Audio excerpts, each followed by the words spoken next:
আসসালামু আলাইকুম প্রিয় ভিউয়ার্স, আপনারা কেমন আছেন? আমি আমার বাড়িতে এই মালটার চারা রোপণ করেছিলাম। তো অনেক মালটা ধরেছে, কিন্তু অনেক মালটা দেখা যায় যে এই যে কালারটা এরকম হয়ে গেছে। এটার কারণটা কি? কেন এরকম হইলো কালার?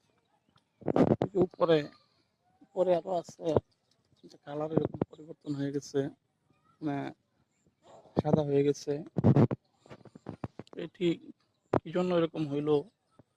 এখন আমার কি করণীয়? কি করলে মাথাগুলি বড় হবে এবং কালার এরকম ডিসকালার হবে না, এটা একটু